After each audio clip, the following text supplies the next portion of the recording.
जब माता पार्वती ने भगवान शिव से सभी कष्टों का कारण पूछा तो भगवान शिव ने पार्वती जी से कहा कि लालच अर्थात प्रलोभन ही सभी कष्टों का एकमात्र कारण है। संसार में 3 प्रकार के प्रलोभन होते हैं। आँखों की वासना सबसे प्रथम है। इसका अर्थ होता है भौतिकवाद, मतलब मनुष्य का इस बात पर विश्वास कर लेना कि धन और संपत्ति ही जीवन में सबसे ज्यादा महत्वपूर्ण चीजें हैं। और आजकल इसके पीछे इंसान इतना पागल हो गया है कि सही गलत का भेद भूल गया है। उसके बाद मनुष्य को मिलते हैं ढेर सारे कष्ट, वह रोता है, पछताता है, किंतु धन का लालच छोड़ नहीं पाता। भगवान शिव बताते हैं कि भौतिकवाद का सुख अधिक समय तक नहीं रहता। जब माता पार्वती ने भगवान शिव से यह पूछा कि वास्तविक सुख क्या है और किस प्रकार का सुख अधिक समय तक रहता है, तो भगवान शिव ने यह बताया कि खुशी से जीना इस बात पर निर्भर करता है कि हम अपने आंतरिक जीवन में कैसे हैं, हमारे विचार कैसे हैं, भावनाएं कैसी हैं, हम किन बातों पर विश्वास करते हैं और हमारी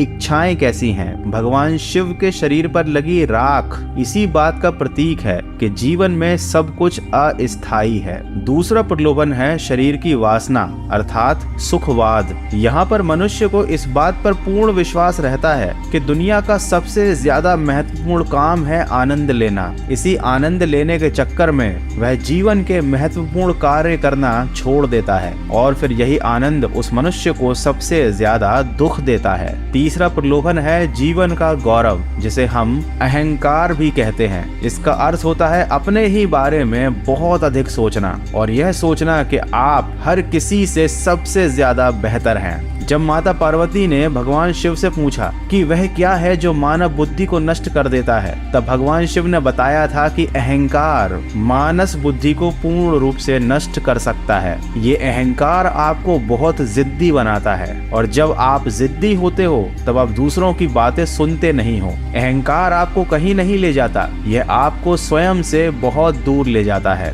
दोस्तों, दुनिया की सबसे कीमती चीज समय होती है। भगवान शिव को महाकालेश्वर के नाम से भी जाना जाता है और काल का एक और अर्थ समय भी होता है। भगवान शिव समय के भी देवता हैं। जब माता पार्वती ने भगवान शिव से यह पूछा कि दुनिया की सबसे कीमती चीज क्या है, तब भगवान शिव का जवाब था कि समय इस दुनिया की सबसे ज्यादा कीमती वस्तु है। किसी को भी यह देने से पहले बड़ी सावधानी से और बहुत समझदारी से सोच विचार करने के बाद ही दें, क्योंकि एक बार व्यर्थ गया समय कभी वापस लौटकर नहीं आ सकता। दोस्तों, रुद्र स्वरूप भगवान महादेव को शिव कहा जाता है। शिव का अर्थ होता है कल्याण करने वाला, किंतु शिव का शाब्दिक अर्थ शून्य भी होता है। यह बात भी सच है कि सब कुछ इस दुनिया में शून्य से ही उत्पन्न हुआ है और ब्रह्मांड के मूलभूत गुण भी शून्य ही है। ब्रह्मांड में न हवा है, न ध्वनि आती है, न प्रकाश दिखाई देता है। अनंत तक केवल शून्य ही शून्य है। आशा करता हूँ भगवान शिव ने जो बातें कही उनसे आपको कुछ सीखने जरूर मिला होगा।